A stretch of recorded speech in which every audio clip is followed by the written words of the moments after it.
Yes, I just want to first say thank you to all you guys who did submit questions. They're excellent questions, and we're so glad to help you in any process, whether it's discipling children or working through marriage and anything else. So thank you guys so much for submitting questions. This one's to Phil. Phil, I just want to ask you a little bit about how your discipling kids may be a little bit different than discipling adults. How does that look differently, would you say? It looks very different. Now I'm going to teach you hand motions to all the scripture.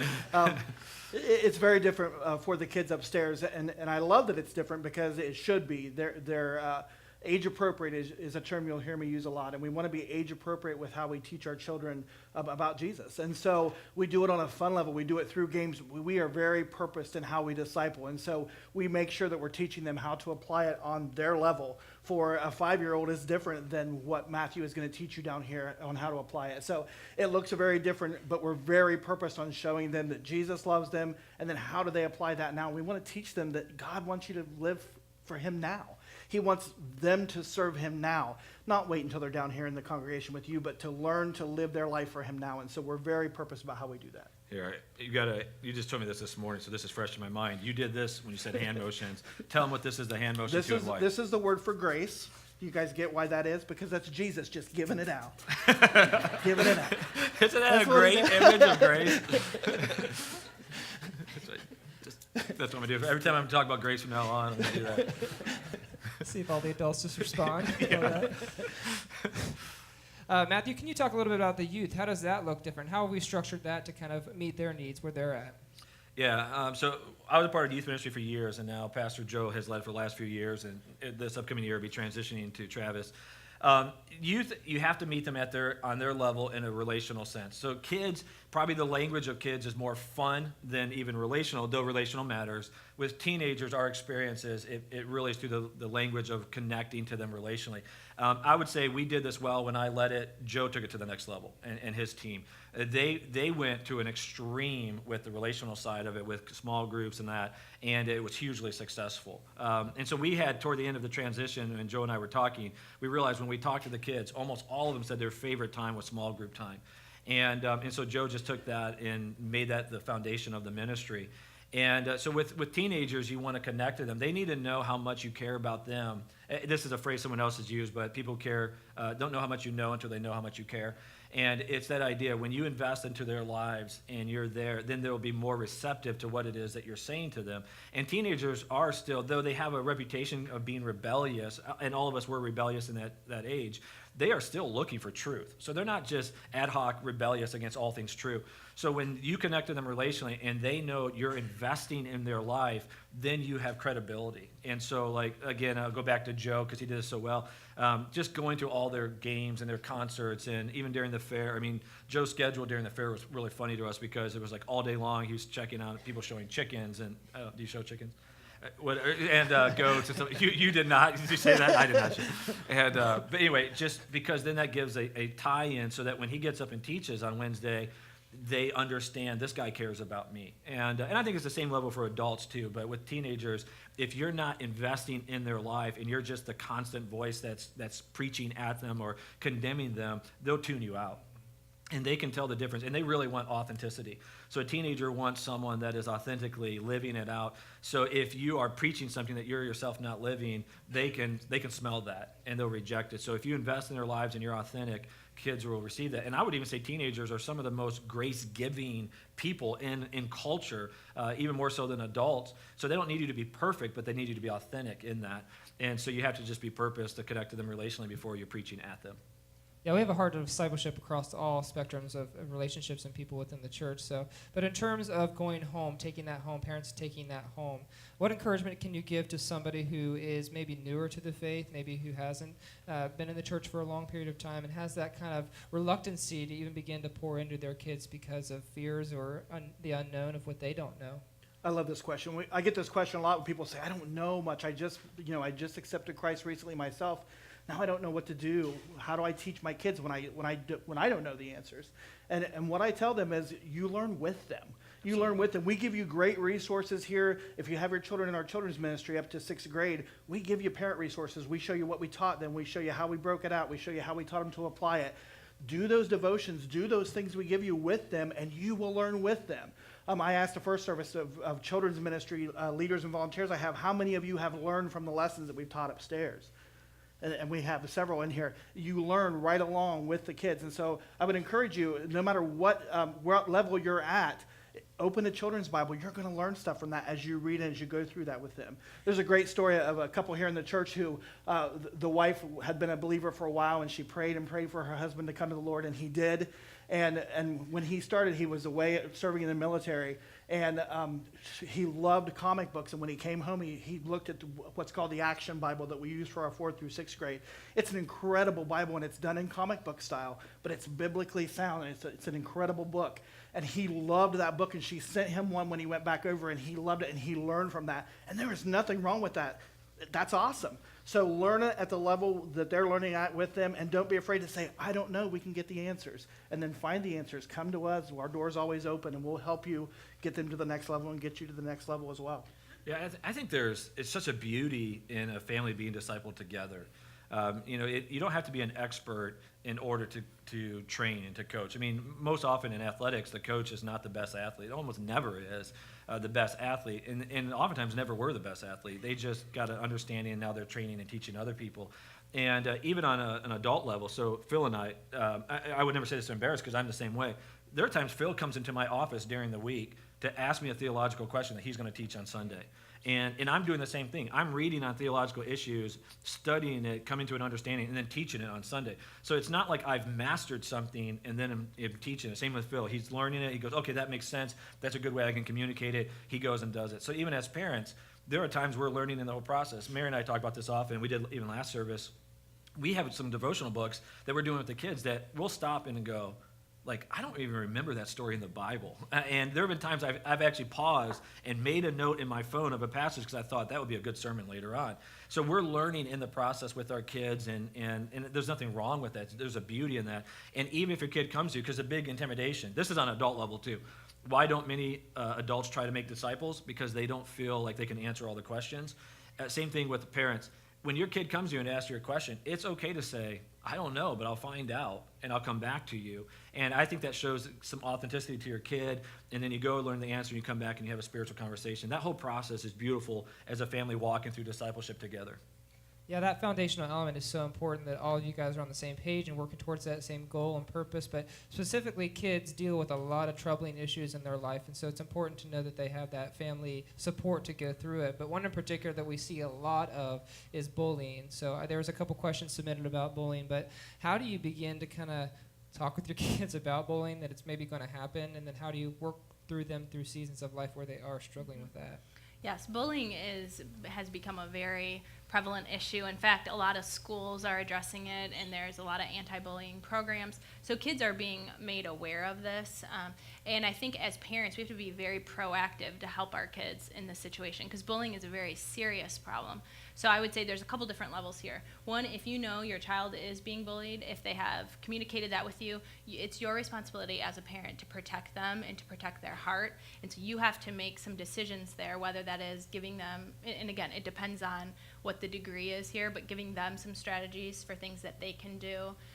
Also contacting teachers and principals regarding this. I think there's nothing wrong with that.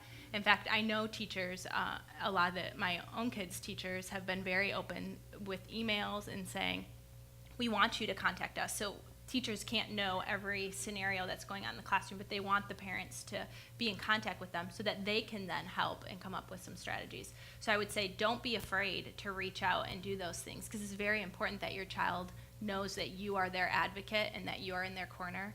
And then I think even in our own lives, we've had some situations with our kids where the bullying hasn't been extreme, but it's just comments, kind of the same person making the same comments over and over, and it's been hurtful to our child. And so we've had to have those conversations of, so why do you think this other student is saying those things to you? What do you think? And Matt and I both know one in particular, the student's home life, and that they're in a tough situation with their parents, and that they probably are lacking some self-esteem in their own lives, and so therefore are taking it out on other people. So we're just encouraging our kids to say, hey, this is a tough situation that this person is. They're probably picking on you because of this, this, and this. So let's try to be sensitive to that. Let's try to encourage that person, be a good friend to that person, and see if the scenario changes.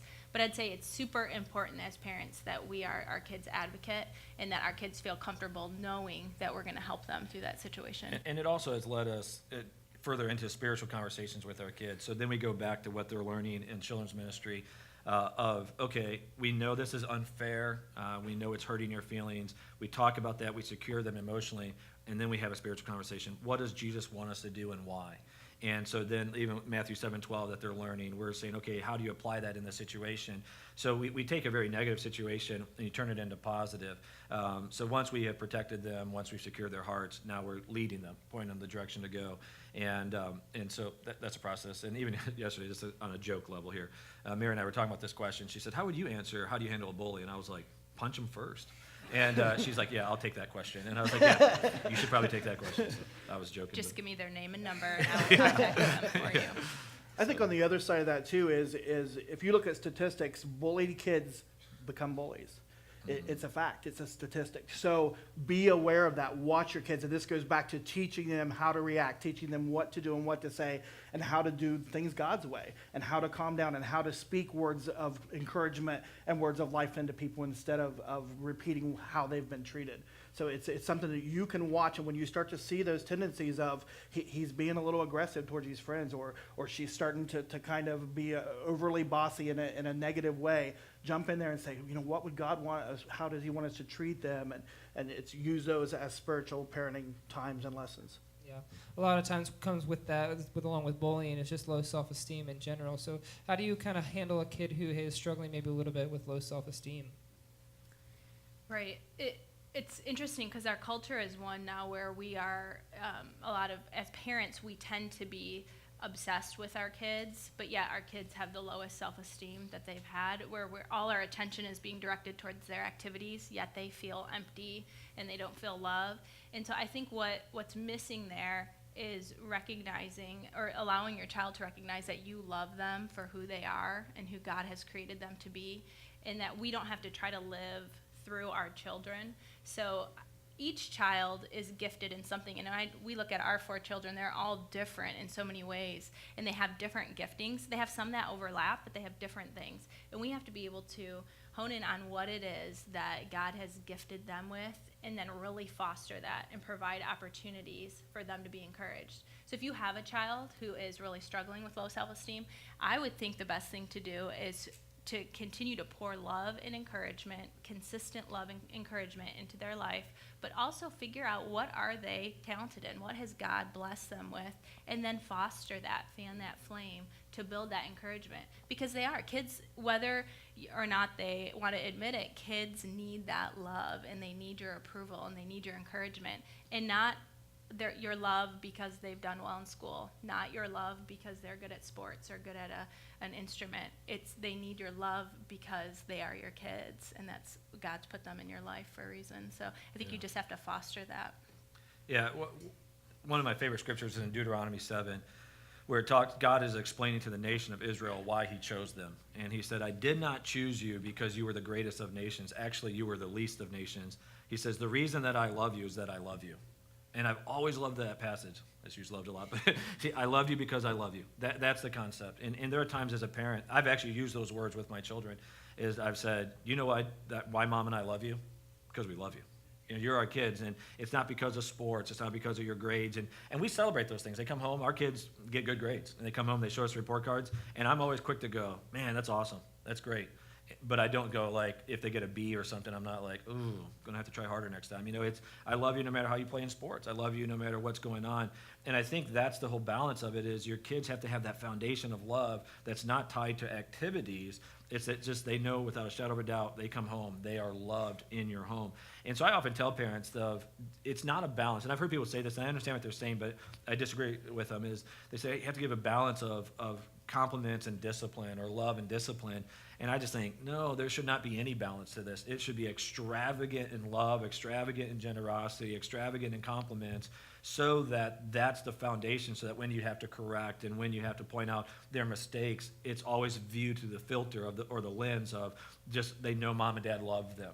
And so just keep pouring that on, that you love them in spite of what they do, so that when that doesn't go well, it doesn't rock their world, because love has not changed. It's just that activity has changed. And we have that. Some of our kids are good in one sport, not in another. It's okay. So they might not be as good as their sibling, but that's okay, because we'll find something else that you're good at and kind of foster that in you.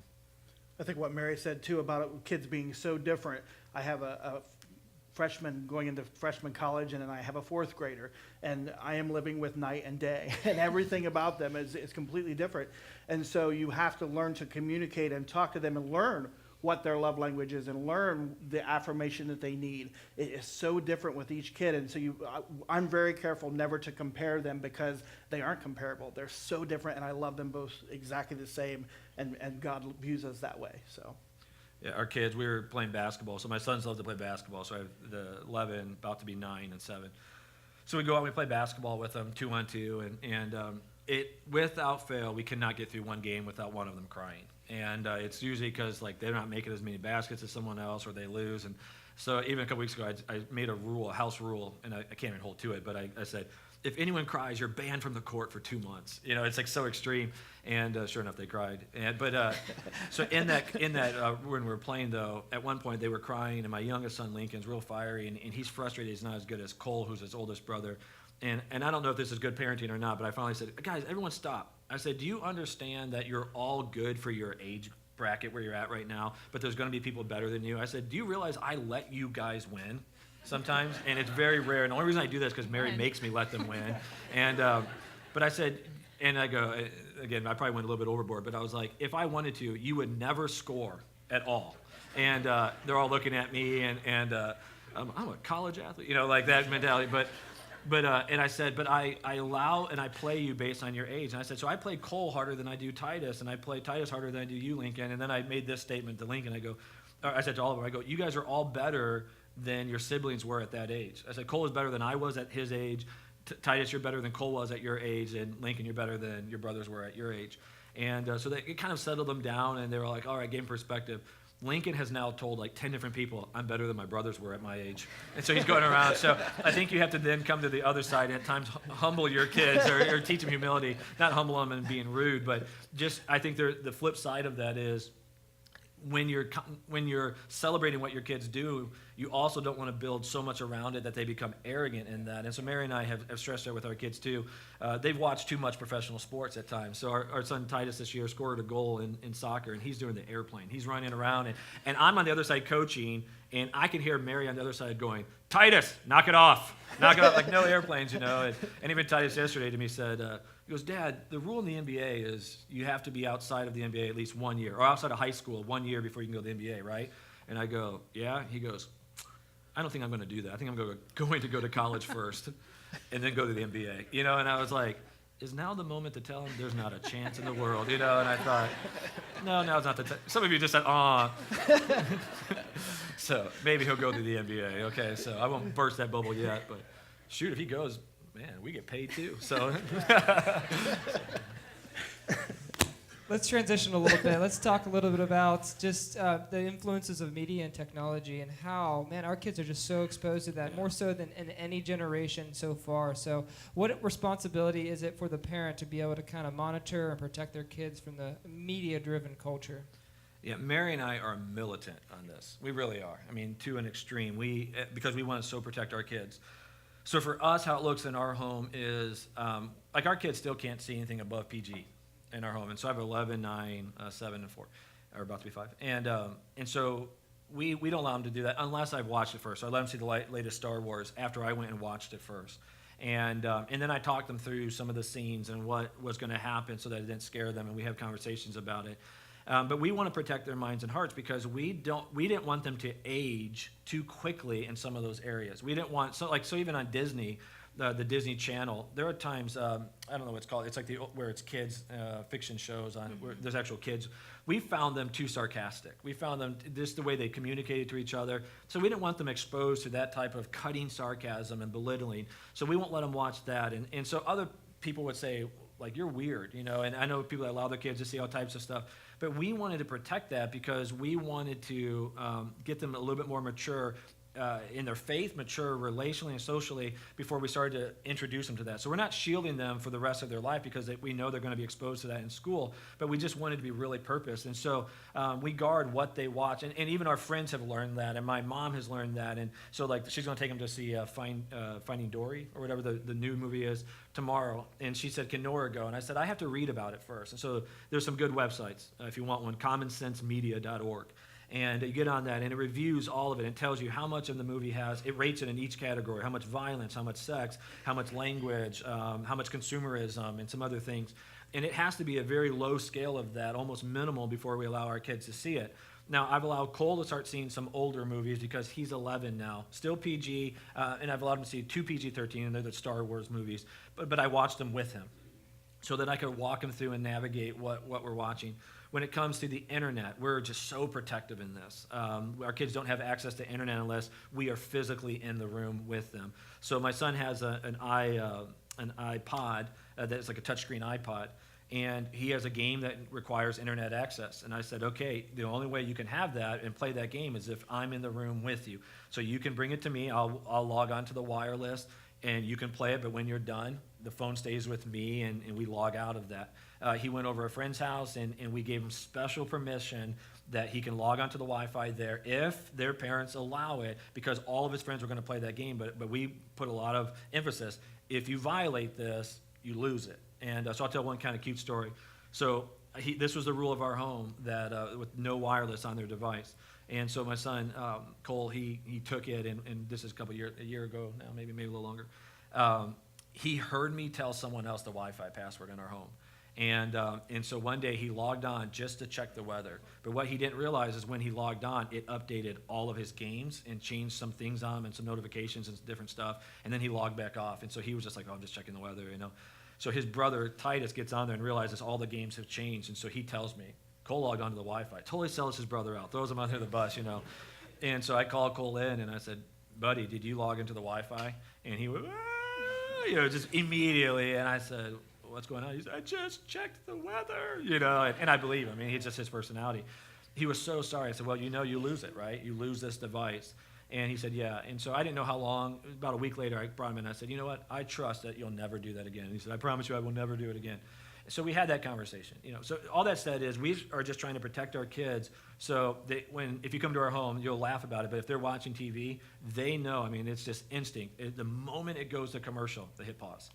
And the reason is that some commercials are inappropriate. Some are violent. Some have sexual imagery to it. And so they pause it, and then they wait a couple minutes, and then they hit live, and it just skips all that. If it's still commercial, they hit pause. And so we've taught our kids some rhythms that way because we just want to protect what they see. We're not naive. We know they're going to be exposed to stuff in school. They're going to be exposed to stuff at other people's houses. And so we even have conversations with them before they go over there. So every time our kids are going to spend the night over, and we limit who they spend the night over. It has to be super trusted families in our home.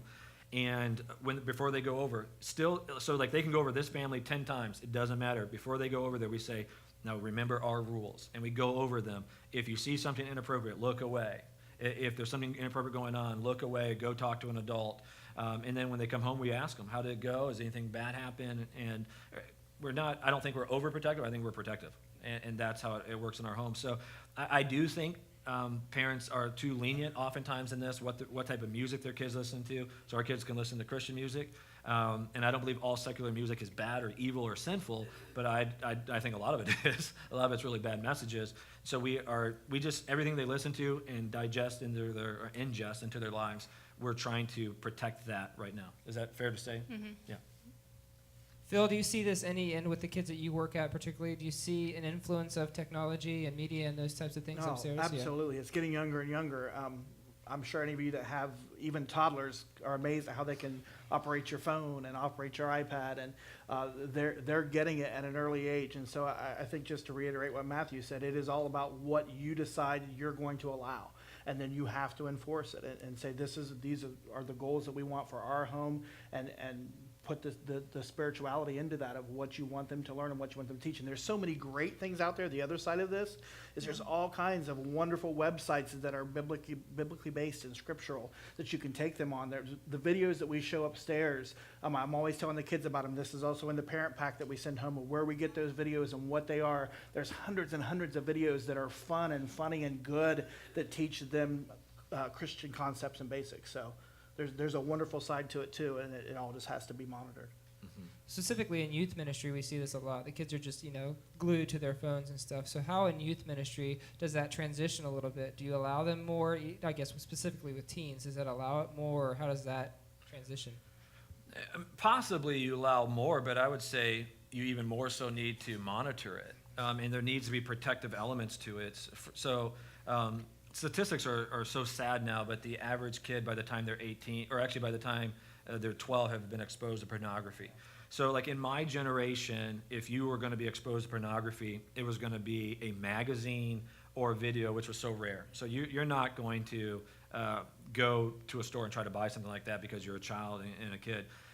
Nowadays, it can be on device. And the last thing I heard is like the average, you're like 4 clicks away from pornography on any website. So you click one website, then there might just be an ad or something. You click on that ad, all of a sudden it's pornography. And so as parents, I think I say this bluntly, but I say it in love. If you think your kid's not going to be exposed to it, you're naive. And so what you have to do is set that foundation if you have a conversation with them so that when they're exposed to it, they'll come and talk to you. So we talked a lot about that last service, so make sure you guys watch that. But I think you have to put barriers around it. So I would never allow my teenager unsupervised access to the internet. Just never. Because, so Joe and I have dealt with it quite a bit, both with male and then also our lady leaders have dealt with it in the females. But kids that are 12, 13 years old addicted to pornography and all the way through. So you have to protect them, what they're looking at. So I wouldn't personally give my child a smart device with internet access to it. Not all the way through high school. I just wouldn't, because I think at any moment they can accidentally access something, and then in the privacy of their own room without any accountability can become addicted to something. So I think on the media side of it, there's filters you can put on phones, there's filters you can put on the internet, and I would have that on every device, and I do have that on every device, so that if my kids are going to look at something, I'll know what they're looking at, and then restricts them from seeing other stuff.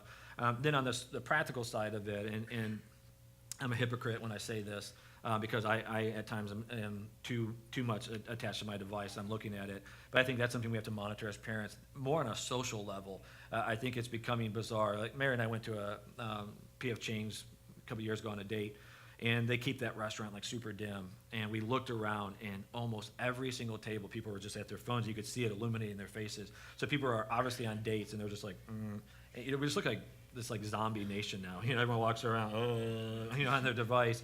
And I think as parents, we have to check that with our kids and say, put your phones away. And we even had our kids spent the night at a friend's house, and they said that they told all the kids, like, put your video games away now, because all the kids were just staring at them. So I think it's something we have to be aware of and then proactive in that. Yeah.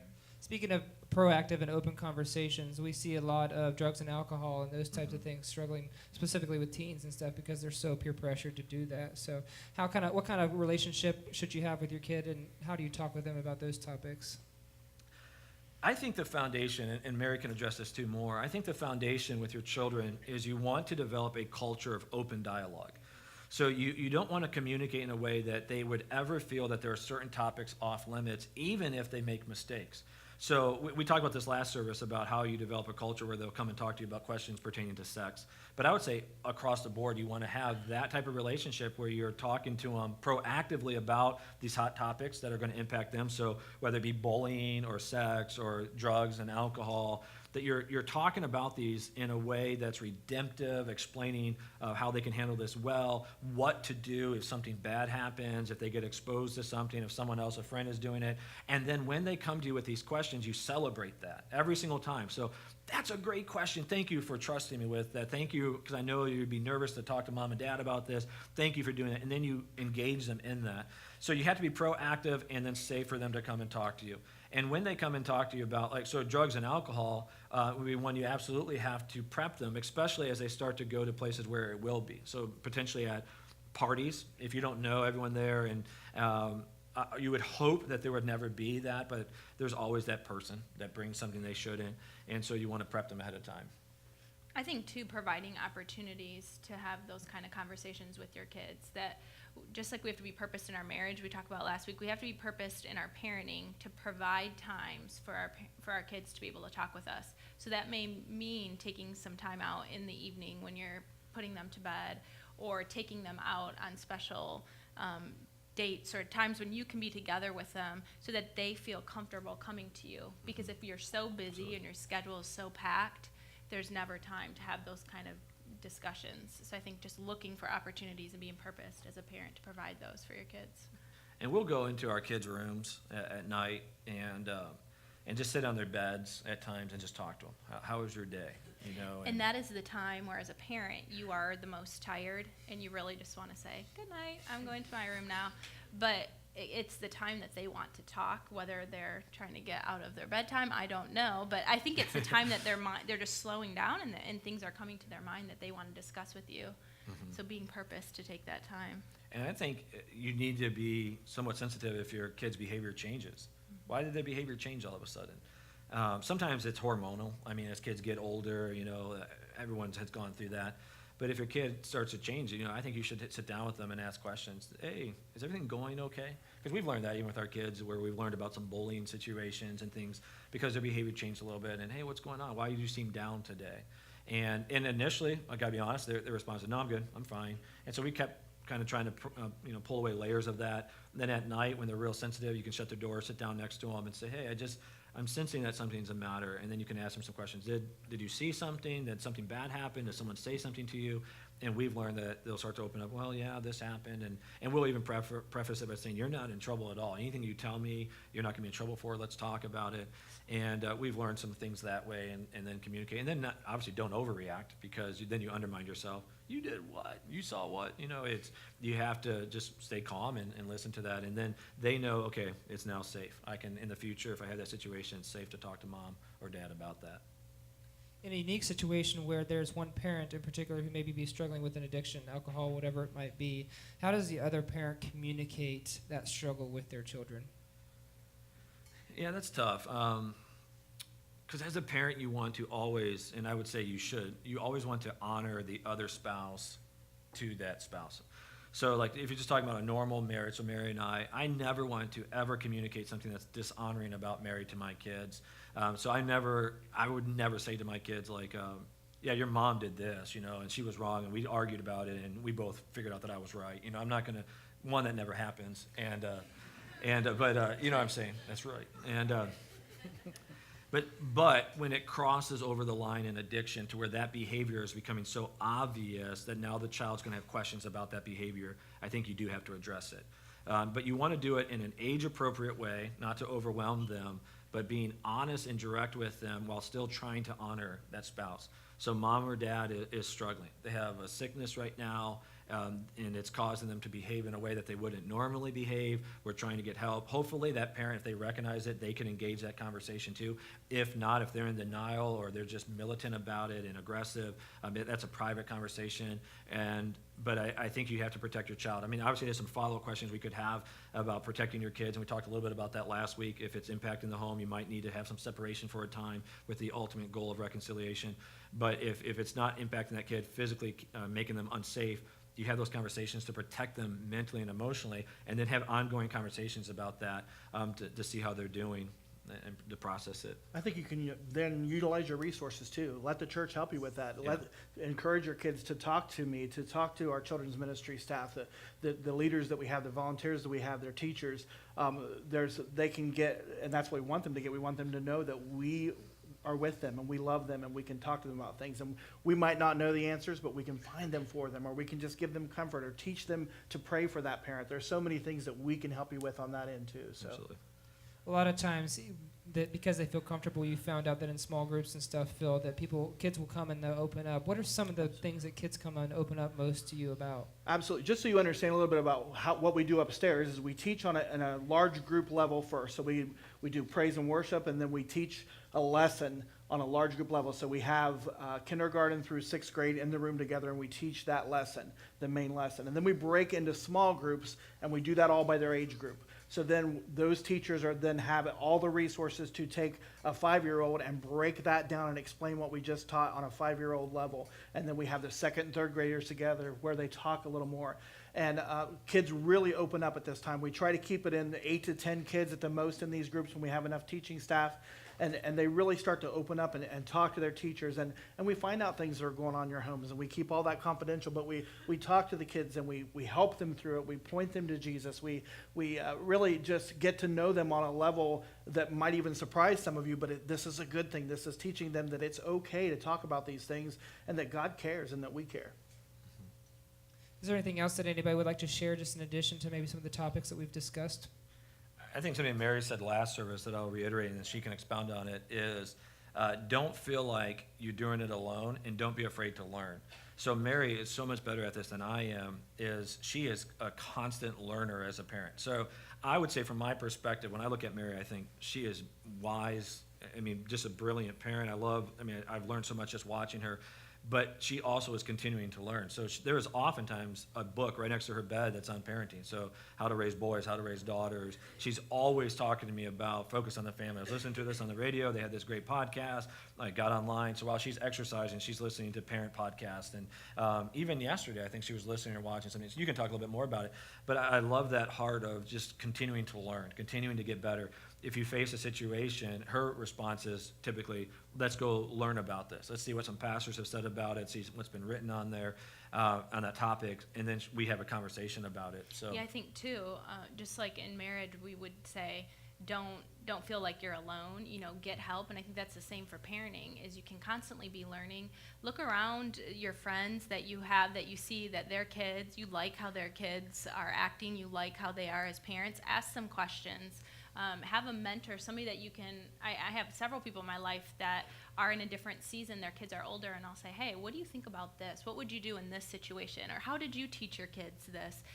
So that it can be, because it's a lifelong process at all different ages, and we're going to make mistakes, so give yourself grace, but then figure out how to make it better. And also pray for your kids daily. I think that's something God can give us, supernatural wisdom in what to do in our specific situation. Yeah, with a church of our size, we have so many dynamic people in the church that are experts in their field that we can point you to them. So, I think of even Katie, like here on the front row, like has worked with kids with behavioral issues in the past and things like that. There are times I've gone to her and said, hey, what do you think about this? Or how do you handle that situation? And there's so many, I can give you so many more examples. So I think we would be the clearinghouse for that. Just come and talk to us, and we could say, well, here, we know this person. You can have these conversations. We can point you that direction. And because we really are a dynamic church in that sense of all the people that come. So allow us to help you in that. We, as Phil has mentioned before, we don't look down upon parents that way. We don't have any naive notion that parents need to be perfect. So when they come to us, we love partnering with them and working in that process. And we are those imperfect parents. Absolutely. I think it's so important for when you see stuff like this, and we're pointing out the positive things and things for you to do, but we are all in this together. We all have good and bad things that happen in our homes. We all have different seasons where our kids are crazy. We all have times when they're going to get in. We just do. It's true. Yeah. They're going to get into trouble. They're going to see things they shouldn't see. Every home, I don't care who you are, you're going to have these things. The important thing is how you react, and are you reacting God's way? And the only way you can do that is if you're in tune with Him and you're studying what He wants and you know what the Bible says, and then you react that way. That's the difference between us and people who don't have Christ, is that we now can bring Him into the situation and do it His way, and we watch it change. Our son Titus, this is a while ago now, I have to make I admit that I'm not great with sympathy sometimes, and there's the understatement of today. Really? Okay, so and so like when my kids are crying because they get hurt, oftentimes I'm like, you're okay, before I even know what's going on. And so Titus comes out, he's bawling. His tears are coming out like horizontally at this point. They're shooting out. And he's like, oh, I got hit. I said, what happened? And I thought he said, Lincoln flipped. I thought he said shoe. He said, his shoe hit me in the head and it hurt. And I said, buddy, you're okay. It's a shoe. You're all right. And he's like, but it really hurt. And I'm like, yeah, and you're really okay. I'm just bad dad here for a moment. And I'm like, okay, you're fine. All right, buddy. And then later on, he's like, and he showed Mary, and it was bleeding. And do you remember this? And I said, what hit you? And he said, the sword.